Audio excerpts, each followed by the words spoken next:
Of 8th class last class में I have describe you about Delhi कि दिल्ली कितना खूबसूरत प्लेस हुआ करता था जो शाहजहानाबाद है, ओल्ड दिल्ली।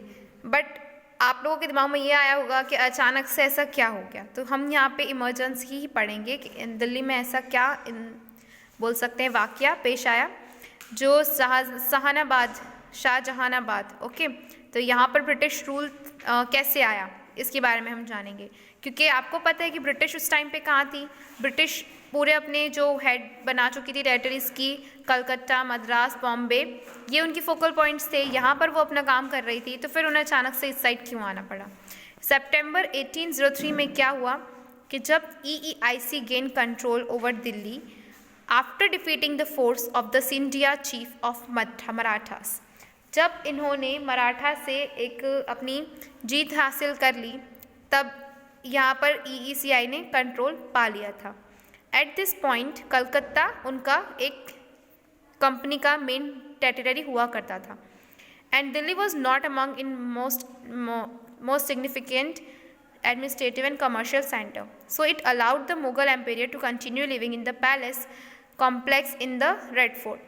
तो जब इन्होंने यहाँ पे हमला किया और कंट्रोल पा भी लिया ईस्ट इंडिया कंपनी में, लेकिन उन लोगों का मेन काम तो वहाँ चल रहा था कलकत्ता में, उनकी यूनियन टेरिटरीज थी, तो इन्होंने ज़्यादा कुछ प्रॉब्लम नहीं की। उन्होंने मुग़लों को भी अपनी रेड फोर्ट में जहाँ रहते थे वहाँ रहने दिया। बट जब हाफ सेंचुरी आने लग गई, तब तक ये लोग थोड़े से रैशियल होने लगे, मतलब ये लोग भेदभाव करने लगे, स्टीप करने लगे, लोगों को चीट करने लगे और अपनी प्रेसिडेंसी की पावर को यूज़ करने लगे। वाइट टाउन्स के लोग ज़्यादा ही अपने आप को वेल्थी समझने लगे, ऐसे सोचने लगे कि हम कुछ भी कर सकते हैं। वो हमारे जो कल्चर है, उर्दू पर्शियन कल्चर, जो पोइट्रीज लिखी जाती थी, लोकल फेस्टिवल बनते थे, उसको पूरा एंजॉय तो करते थे।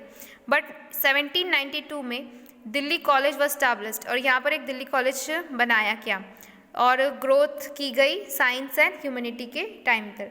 तो पर्टिकुलरली सारा क्या था, ये हिंदी लैंग्वेज में था, उर्दू लैंग्वेज में, sorry. Due to great increase in intellectual activities, the period from 1830 to 1857 is also preferred as the period of the Delhi Renaissance, यानी refer to time when there is great creative activity. सबसे ज़्यादा बोलते हैं कि activity great जो हुई थी वो 1830 से 1857 में हुई थी।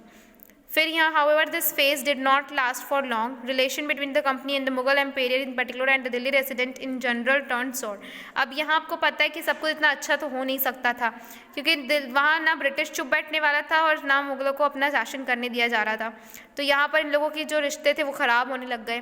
The emperor, after being persuaded by the rebels, accepted to be the leader during the 4th month long capture of Delhi.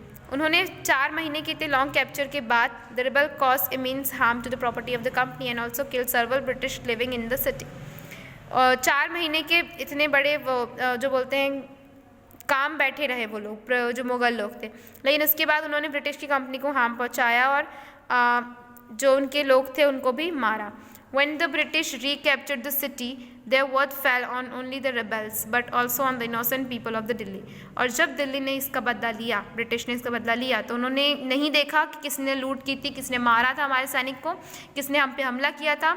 बस उन्होंने नाव देखा न ताव, पूरे एक के बाद एक सोल्जर्स को मार डाला, लोगों को, जितने आई विटनेस थे इवेंट के, उन सब को। अब उस टाइम पे उर्दू पोएट थे जाहिर दहलवी, वो एक आई विटनेस थे कि 1857 में दिल्ली में क्या हुआ। तो उन्होंने इसके बारे में एक रेफ्यूजी के तौर पर कि मैं लोगों को इत्तला करूं कि यहाँ क्या हो रहा है, इसके लिए एक पोएम लिखी। क्या लिखा उन्होंने, सुनिए। हर एक शहर का पीर व जवां कत्ल हुआ, हर एक कबीले व हर खानदान कत्ल हुआ, हर एक अहल ए ज़बान खुश बयां कत्ल हुआ। गर्ज खुलासा ये है एक के एक जहाँ कत्ल हुआ। ऑल द यंग, ये आपको पोएम से ही समझ में आ रहा है कि क्या क्या वो बोल रहे हैं कि जो जवान थे, जो पीर थे, सबकी मर्डर हुआ, जितने भी कबीले वाले थे, खानदान वाले थे, उनको मतलब पूरे उनके बोल सकते हैं एक साथ पूरे उनके खानदान को मिटा दिया गया। फिर और जो लोग आवाज़ उठा रहे थे इसके खिलाफ, जो ज़ुबानें उठ रही थी, उसे भी उन्हें काट दी। जो बचा कुछ नहीं, बोल सकते हैं इस चीज़ का एक सार बोलो कि पूरा जहां ही इन्होंने कत्ल कर दिया। इन शॉर्ट के एंटायर वर्ल्ड क्या है इन्होंने बर्बाद कर दिया। तो बहादुर शाह जफ़र अंडर उनके बैनर के अंदर मतलब उन्हें रख लिया गया, प्रिजन में रख लिया गया और उन्हें फ्यूचर में डराया गया। और उन्हें क्या करा, कैद किया गया था, लेकिन he was therefore exiled to Burma, उन्हें बर्मा में भेज दिया गया जो कि आज टाइम पे म्यांमार में। बोल सकते हैं Bahadur Shah second last ruler थे उस दिल्ली सल्तनत के। The British wanted Delhi to forget the glorious past under the Mughal. British चाहती थी कि ये लोग ये सब जो मुगल ने किया मुगल का जो ये सब इन्होंने जो मुगलों के साथ किया ये सब लोग भूल जाएं। So several palaces of the Mughal Empire during his court were demolished and barracks were built in place of gardens. तो यहाँ पे क्या किया उन्होंने, अपना दिमाग ये लगाया कि जो ब्रिटिश लोगों मुगलों ने जो किले बनाए थे, महाराज महल बनाए थे, बहुत सारी चीज़ें उन्होंने तोड़वा दी और अपना बनवा लिया। वहाँ पे गार्डन्स भी सब खराब कर दिए और अपनी मॉस्क्यू को तोड़ा गया। लेकिन कुछ एरिया थे जैसे कि हो गया रेड फोर्ट, वहाँ पे कड़ी सिक्योरिटीज़ थी, कुछ गार्डन्स थे, कुछ किलेस थे, तो वहाँ पे वो अपना पैर नहीं जमा पाए और जहाँ पे उनका बस चलता था वहाँ पे उन्होंने उसको मिटाकर कुछ अपना बना लिया। However, the temples were removed as they were not seen as security conducted by the British.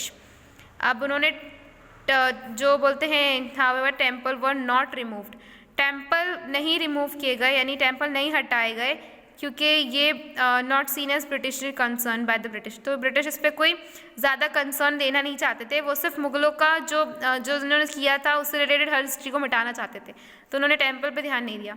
ज़्यादातर उन्होंने मॉस्क्यूज़ को बिल्डिंग में बदल डाला, जैसे कि हो गया जिन्ना ताल मस्जिद को उन्होंने कर दिया बेकरी में चेंज। तो ये ऐसे काम उन्होंने बहुत सारे किए और उन्होंने क्या किया, बैन लगा दिया 5 साल के लिए जामा मस्जिद में वर्शिप करना, ये भी इन्होंने किया। The canal of Shahjahanabad was filled up and eventually 1/3 of the city was destroy. इन्होंने कैनल्स जहानाबाद के बंद कर दिए ताकि इन लोगों को हर एक तरफ से मारे वो, और वो इवेंचुअली क्या हुए 1/3 उन्होंने डिस्ट्रॉय कर दिए। इस डिस्ट्रक्शन के बाद 1870 के एक्सपेंशन के बाद शाहजहानाबाद को 2 भाग में बांट दिया गया जिसमें रेलवेज लाइन डलाई गई, है ना। तो यहाँ पर उन्होंने शाहजहांबाद को रेलवे स्टेशन बनाया। तो उन्होंने क्या हुआ, अब कैपिटल तो कुछ रहा नहीं क्योंकि इन्होंने बर्बाद तो पूरा कर ही दिया था, उस जहाँ का ही कत्ल किया एज ए राइटर सेड। तो यहाँ पर उस जहाँ रहा ही नहीं, तो अब उनका जो पूरा बोलते हैं अटेंशन था वो कहाँ चला गया, जो उन्होंने बना कर गए थे, तो उनको भी उन्होंने डिस्ट्रॉय करना स्टार्ट कर दिया। अब उन्होंने बना कर गए थे कॉलेज, जो आपको मैं बताया था दिल्ली कॉलेज, उसकी शुरुआत कर दी थी। थोड़ी बात टाइम बाद उन्होंने उसको स्कूल में कन्वर्ट किया, फिर उसको भी बंद करवा दिया। 1877 में वो भी बंद हो गया। फिर जैसे जैसे 1857 आने लगा तब ब्रिटिश लोग ऐसा रियलाइज़ कर रहे थे कि मुग़ल के लीडर और दिल्ली की जो सीट की पावर है वो ज़्यादातर इंडियंस के हाथ में जा रही है ना, इंडियंस के हाथ में थी। तो उन्होंने क्या किया, अपनी एक अथॉरिटी बनाई इंडिया के ऊपर कि हमारी इधर पूरी होनी चाहिए, जितनी बोले सल्तनत के जो हेड हैं वो हमारे इधर के होने चाहिए। तो इन्होंने 1877 में एक इवेंट रखा जिसमें उन्हें वाइसरॉय लिटन को बुलाकर जो एम्प्रेस वाली पोस्ट है उसमें एक्नॉलेज्ड क्वीन विक्टोरिया को बना दिया। इन द वर्थ नोटिंग इस टाइम जब ये चल रहा था तब कलकत्ता इनकी ब्रिटिश की कैपिटल थी। पहले क्या था, वो जो इन्होंने मद्रास को रखा था, है ना, मछलीपट्टनम, तो उसके बाद इन्होंने कलकत्ता को शिफ्ट किया। अब उन्हें क्या लगा कि 1911 में और एक अलग दरबार करके एक अलग इन्होंने इवेंट रखा जिसमें इन्होंने क्या किया, एक नए किंग जॉर्ज जो आए थे इंग्लैंड में, जो नए किंग बने थे उस टाइम पे, उनकी सेरेमनी मतलब वेलकम पार्टी बोल सकते हैं वो रखा। और उस पार्टी में उन्होंने ये बोल सकते हैं डिसीजन लिया और डिक्लेयर कर दिया कि अब से हमारा जो कैपिटल है वो कलकत्ता है, तो क्या हो रहा है, दिल्ली हो रहा है, ठीक है। फिर यहाँ पर बहुत सारी मॉडर्न सिटीज़ दिल्ली को जो आज बोला जाता है तो उसमें बहुत सारी आर्किटेक्ट्स बनाई गई ब्रिटिश के द्वारा, एवन ल्यूटिन्स, हर्बर्ट बेकर।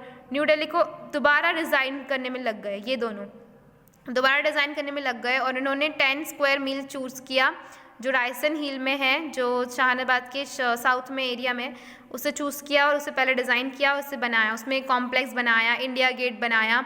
ये सब क्या है, ब्रिटिशर्स बना के गए थे, ओके।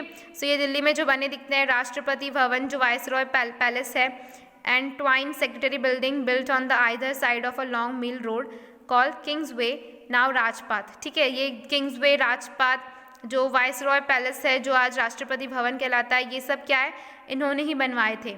जो और अपने इंडिया गेट पे जो उनके किंग है, किंग जॉर्ज फिफ्थ, इसका स्टैचू भी बनवाए थे। ये भी सारा कुछ उन लोगों के अंडर में था, तो वो लोग कर ही सकते थे। Impressive structure of this British Raj were build in the elevated Raisina hills to make this easily visible to natives.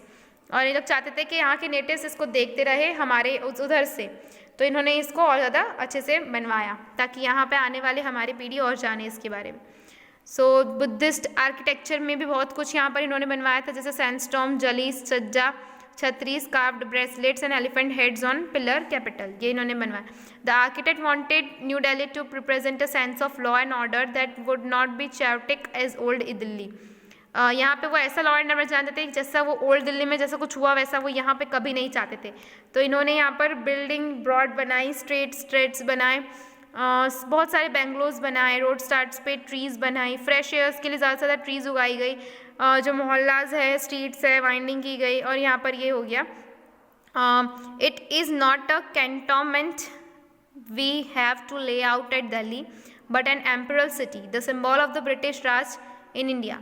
In 1931, New Delhi was finally inaugurated as the capital of undivided India. So यहाँ पर जब पूरी power अब इन लोगों ने क्या किया, धीरे धीरे अपनी पावर छोड़नी शुरू करी। और 1857 में जब रिवॉल्ट बहुत ज़्यादा बड़ा था तब ये सब इन लोगों ने किया था। फिर धीरे धीरे जब इंडिया के हाथ में आया न्यू दिल्ली, तब उन्होंने फाइनली उसको इनाग्रेट किया 1931 में। So here some question answers given, आपको इसके आंसर्स प्रोवाइड हो जाएंगे। मिलते हैं नेक्स्ट वीडियो में। Goodbye of you.